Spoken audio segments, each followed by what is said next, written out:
disusur oleh harimau yang sangat buas. Awalnya, rombongan merasa takut. Anehnya, harimau tersebut bertikah ganjil. Sebelum dilanjutkan, jangan lupa komen, like, subscribe, dan tekan lonceng untuk mendukung kanal ini bisa berkembang dan mengabarkan info-info inspiratif buat kita semua.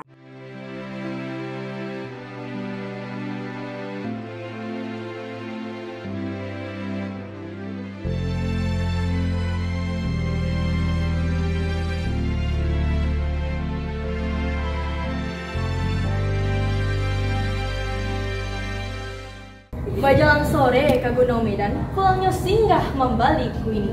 Dewan Juri nan budiman, ucapan salam dari Manda ini. Assalamualaikum warahmatullahi wabarakatuh. Waalaikumsalam warahmatullahi wabarakatuh. Halo teman-teman semuanya, kali ini Manda akan menceritakan sebuah kisah perjuangan yang berjudul Menerobos Gerilya PDRI di Dharmasraya. Sebelumnya, cerita ini Manda ambil dari berbagai sumber. PDRI, Pemerintahan Darurat Republik Indonesia, berlangsung selama 22 Desember 1948 sampai 13 Juli 1949. PDRI dibentuk atas perintah Presiden Soekarno kepada Menteri Kemakmuran Syafruddin Prawiranegara yang pada saat itu sedang berada di kota Bukit Tinggi, Sumatera Barat. Beliau mengamankan NKRI agar tidak hilang dari peta sejarah.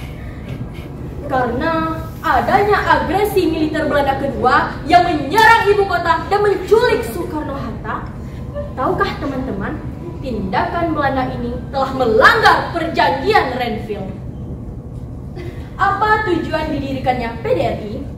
PDRI didirikan dengan tujuan untuk membentuk pemerintahan Indonesia agar berjalan dengan aman, tertib, dan lancar.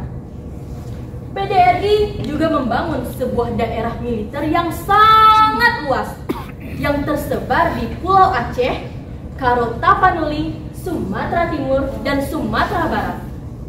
Di Sumatera Barat ini, PDRI juga berpusat dari Bukit Tinggi, Halaban 50 Kota, Sungai Dareh, Abai Sangir, dan Bidar Alam.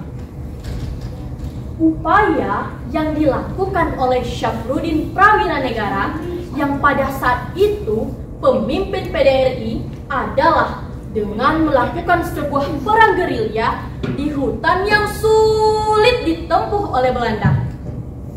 Beliau mengamankan NKRI dan berkunjung dari Bukit Tinggi ke Halaban 50 Kota, Taluk Kuantan, Kiliran Jauh, dan pada 1 Januari 1949, rombongan Syafruddin tiba di Kenagarian Sungai Dareh, Kabupaten Dharmasraya.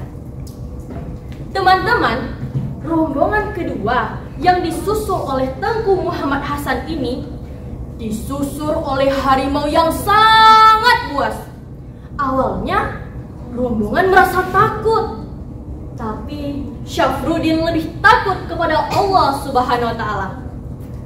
Anehnya, harimau tersebut bertikah ganjil. Dia berjalan ketika rombongan berjalan, tetapi berhenti ketika rombongan berhenti.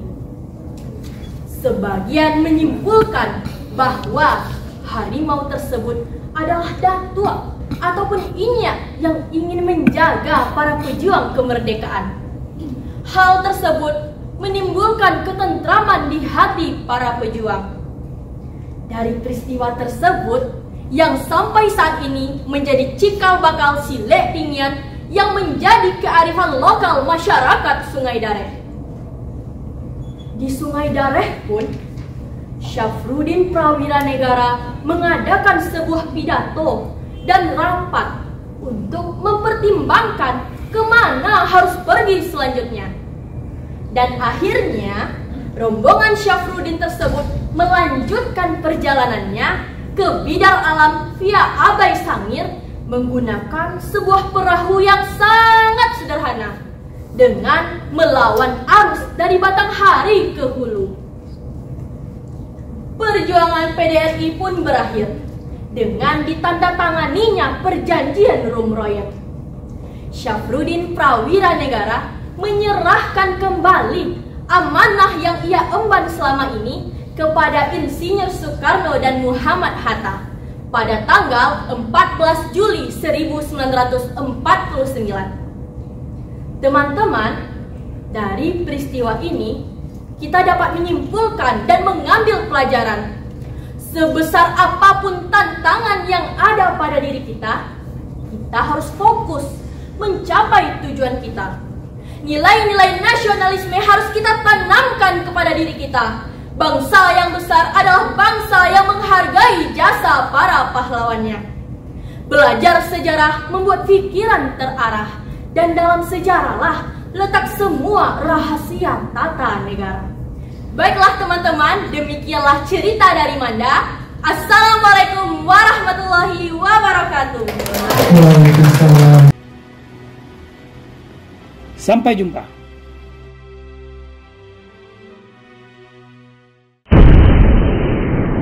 Sampai di sini dulu jumpa kita kali ini, dan tetap dukung channel ini sehingga kami bisa memberikan informasi-informasi yang inspiratif untuk kita semua.